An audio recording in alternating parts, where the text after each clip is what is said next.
thanks for coming out tonight to this month's monthly slice here at the New Haven Museum. And very much appreciate everyone coming out. This is going to be a good time. And we've got our special guest, Scott Wiener from New York City, up visiting here. And he's going to take on, in grand debate of the New York versus New Haven, pizza debate of the century with Gorman Bashar. But just before that, we're going to have a very special cameo appearance here from New Haven's own Colin Kaplan, Pronounce the Beats co-curator, along with Gorman, myself, and Dean Falcone. So let's learn facts. Colin. Thank you, Jason, and thank you all for coming out. I am so happy to be out. Yes, appreciate you guys. No joke, my wife let me out tonight. I'm so excited to be in public. No, this is fun. I wouldn't want to miss this. You have two of my favorite people out here, two of my favorite people in pizza, Gorman Bashar, Scott Wiener. And Scott and I became friends way back when he was writing his book on pizza. Boxes, mind you. And if you don't have it, you should get it. It's called Viva La Pizza. He met Pat at Ernie's. Pat said you should meet Colin, and we became fast friends. Scott started doing pizza tours in the early 2007. And he's been doing them ever since in New York City. And his love of pizza is pervasive. I call him America's pizza maven. And he's really the world's pizza maven. There is not one person that I could tell you who cares and loves more about pizza and shares it than Scott Wiener. And so I feel like it's an honor to have him here in New Haven. And I think some of you, I know some people drove up from New York City, and you should know that this is a special guest because he's not just a judge at the World's Pizza Expo every year. He's also a major contributor to it. He goes around the world and judges pizza in Naples, Italy, talks about pizza to everyone, teaches it. He's inspired me, so he's one of my mentors in this business as well. And he did the foreword in my book, all about how he first came to New Haven in his band and played at bar. And that was his first experience having New Haven pizza, which I thought was really funny. I was like, this is a really interesting story for Scott. And I just said, okay, it's going in the book. But we do a lot of celebrating here. This whole series is a creation that, Gorman really helped mastermind with Jason and Dean and myself. And every month having a story of different people that we'll get to talk about to bring pizza stories that make it relevant to you. So New Haven is very much a pizza city. We are the pizza capital, are we not? Yeah. Yes, we are. Yes, we also have the largest pizza party. We've got another pizza party coming up on September 25th for the world's largest pizza costume party. Please be there, downtown New Haven. It's true, it's a Guinness World Record. There's also the Italian Festa at the end of June. Make sure to show up for that. There's so much we do to celebrate pizza, but I think this series is going to be one of the most enriching, beautiful ways to tell everybody about our stories that we love. So without further ado, I'd like to talk more, but Gorman is staring at me with his ear. I'm going to give this over to Gorman Bashar. Thank you, guys. Thank you. Actually, I'll make a note now. June 4th, our next monthly slice is going to be a world premiere of a film that I directed called The Pizza Party. And it's about this man over my shoulder here breaking the world record for the largest pizza party. And it'll be a fun thing. Colin hasn't even seen the movie yet, which is very much... You won't let me see it until it's done. You can watch it that night. That's the difference. So please... It's going to be more like a roast. Roast, yeah. So please come down, and on June 4th, mark that on your calendar. It'll be a fun night. And especially if you happen to have been there, the party might be in the movie. Who knows? Scott, welcome.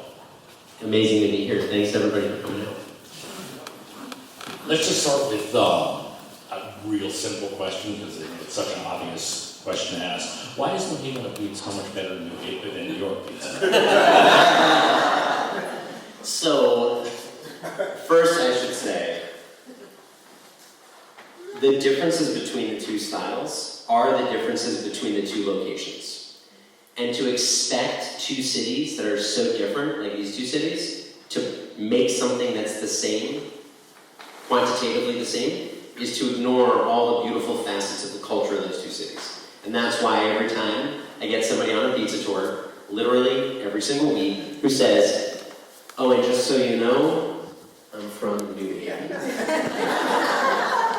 And when I reply, congratulations, hopefully they understand what I mean by that is, you're from a place with great pizza and great pizza culture, and one that, I think I told you today, the first time I ever had pizza in New Haven was maybe 25 years ago, recent history.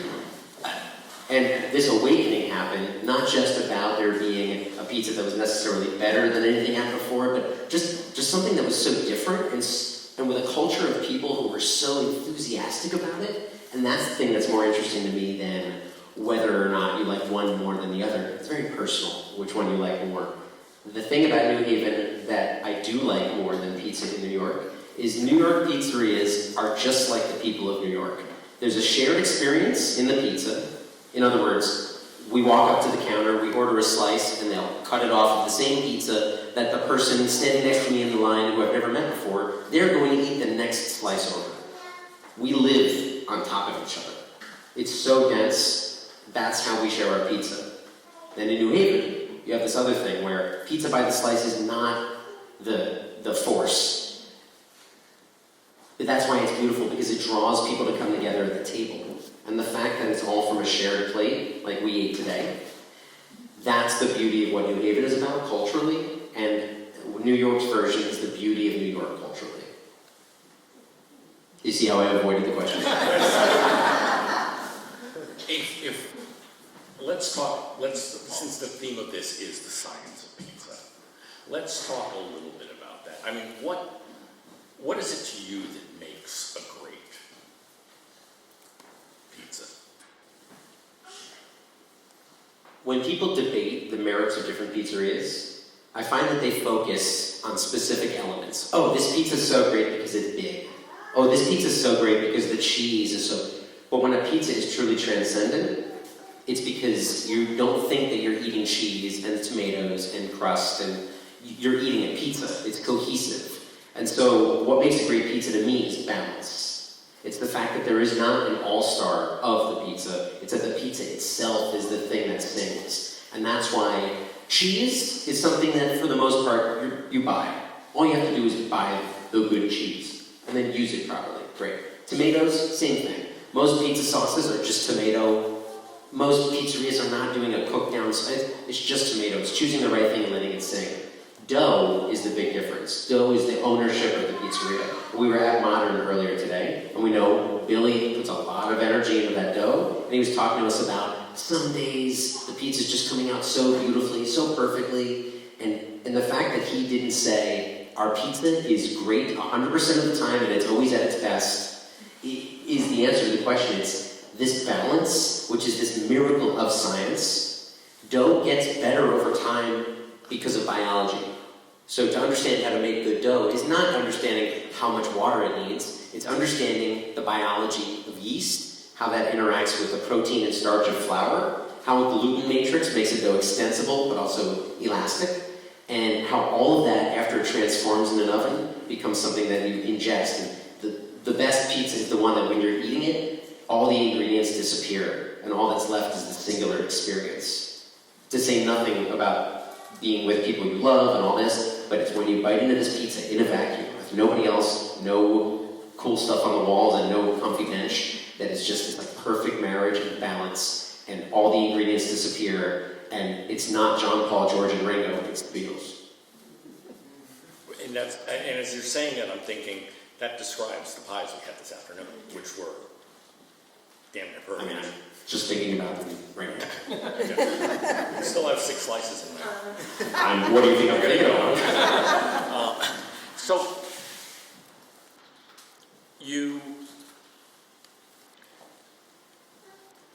it's this symmetry of ingredients. But do you find that how much does this great pie also have to do with the person making it? Have you ever made soup? Raise your hand if you make soup. Incredible. Large, probably Italian audience. Yeah. So, When you're making soup, what do you use to stir the soup? Which hand do you use? Left hand or right hand? Left hand, I'm left hand. Okay. And are you holding a spoon, or is it just your hand right in the hot soup? This is not a trick question. What about, okay, oh, spoon, interesting. What about when you're grilling a steak? Which hand do you use to grab the steak and flip it over? Neither. You use a pair of tongs. Don't be a fool.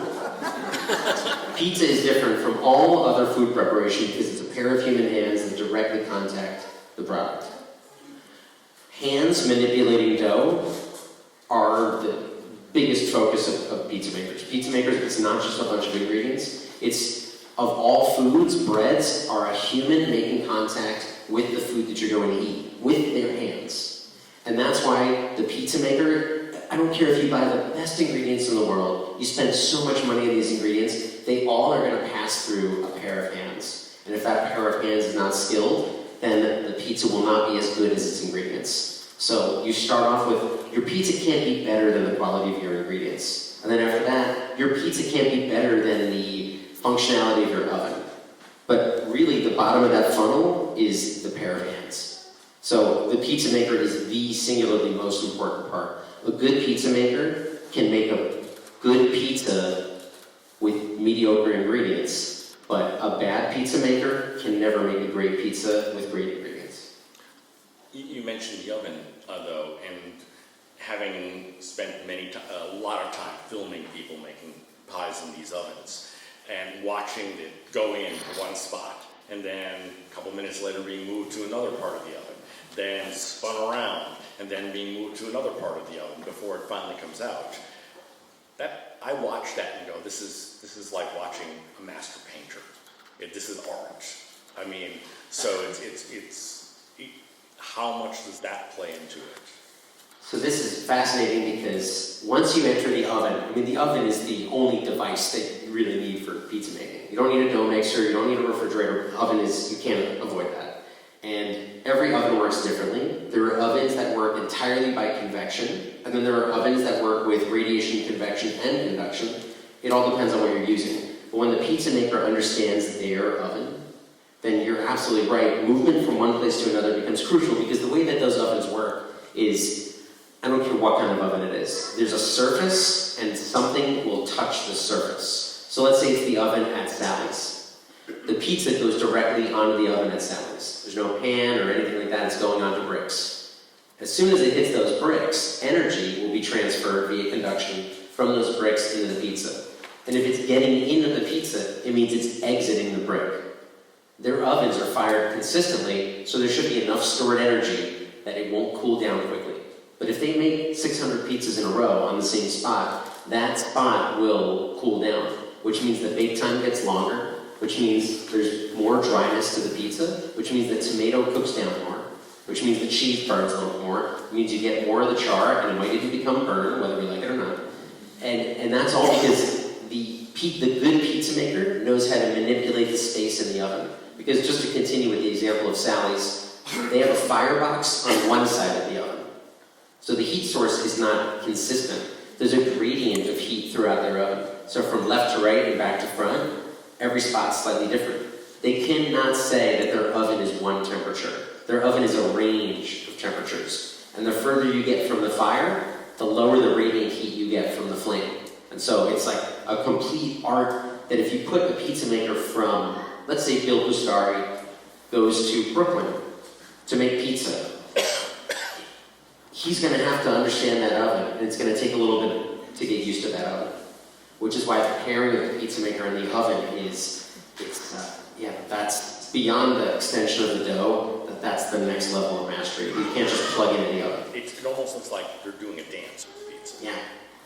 And every little move that they make, you might not notice the calculations that are happening in their head, but I always try to remind people that making pizza is not a passive experience. When you're baking cookies, 375, the cookies go in, 6 minutes through, maybe you rotate 180 degrees, another 3 minutes, pull them out, not that complicated.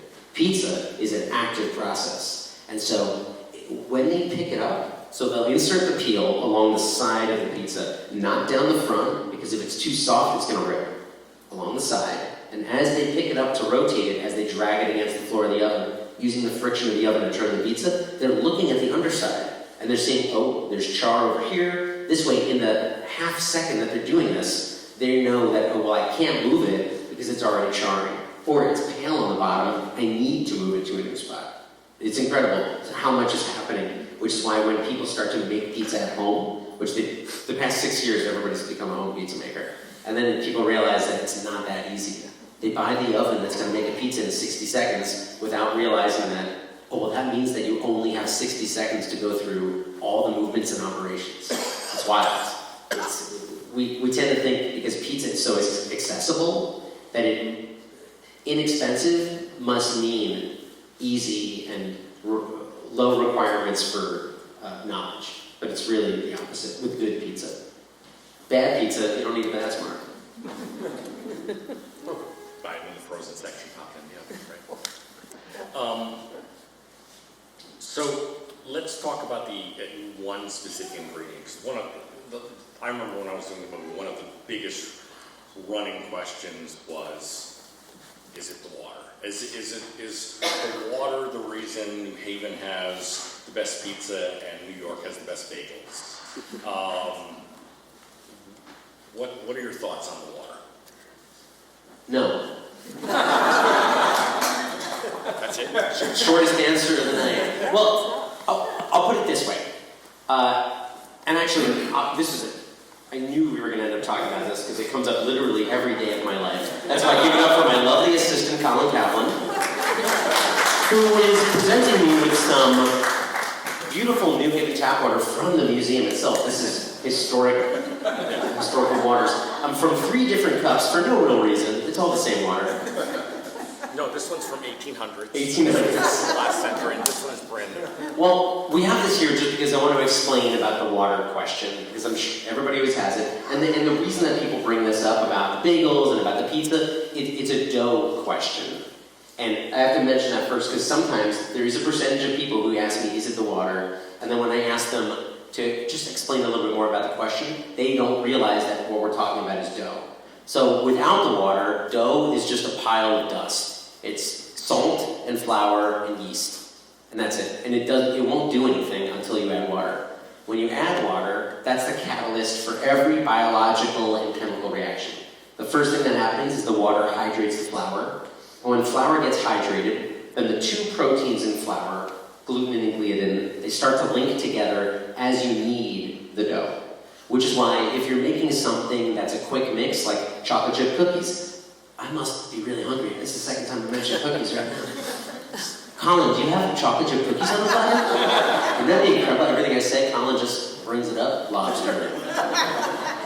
So, chocolate chip cookies, you don't want to mix them very long because you don't want to develop gluten. Because you don't want to be chewing on your cookie for half an hour. Bagels, you do want to develop gluten. So water is important for hydrating flour. Water also acts as a substrate for yeast. Without the water, the yeast is not going to do anything. Yeast is a fungus. And it's a fungus that feeds on sugar. And as it feeds on sugar, it processes sugar into the gases that make your dough rise and give it flavor. And so the water is a very significant ingredient. But the real question at the end of the day that you're asking us about, is it something about New Haven's water that makes the pizza so good, and something about New York's water? And the short answer is no. And I just say that because really, anytime ever somebody brings this up to you, ask them if they're telling you, oh, it's because of the water. Ask them to explain the science. Conversation over. And I just bring this up because you just hit it right before, Gorman, when you said, oh, what's the importance of the pizza maker?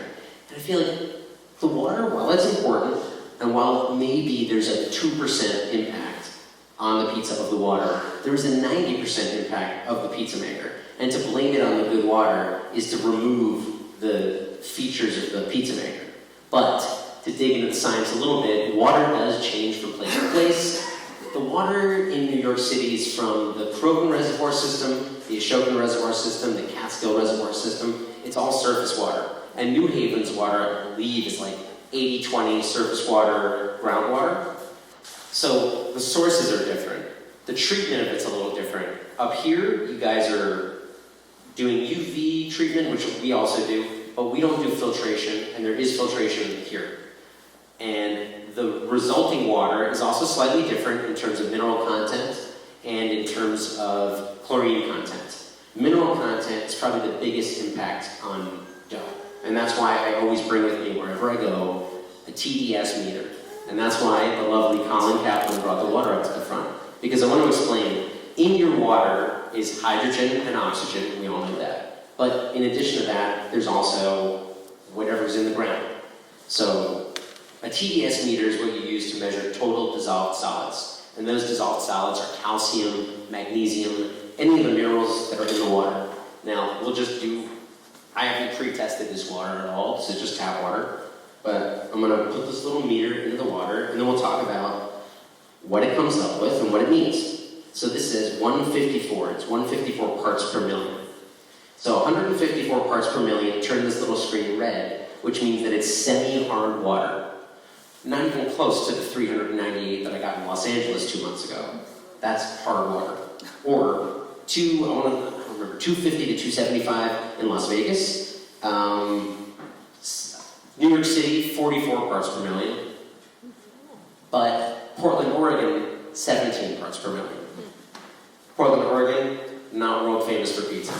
It's great pizza in Portland. But I'm just saying, not world famous for pizza. Total dissolved solids means that there's other stuff in the water supply. If it's sodium, then that means that you might end up getting a slightly slower fermentation. If there's a lot of mineral content, like this is getting a little higher, it means that you're going to form a stronger gluten network. The stronger the gluten network, the longer it takes for that gluten to relax so that you can stretch it. A lot of the New Haven pizzerias use a lot of water in their dough compared to New York. New York are drier doughs, partially because we use very high protein content flour, and partially because we use lower water. The doughs here are wetter. That may be to compensate for a slightly higher total dissolved solids. I've never tested New Haven water until right now. I'm just kind of making some assumptions based on this. The bottom line of all this is that New York's water and New Haven's water doesn't have a lot of stuff in it at all. In fact, New Haven people talk about New Haven's water. Everybody talks about New York's water. And when I ask them to explain the science, they say, oh, well, because New York has all these extra minerals. And the truth is that no, New York has very little in the water. And that's a good thing. That means that anywhere you are, you can filter your water and strip stuff out of it very easily. You all have a water filter at home.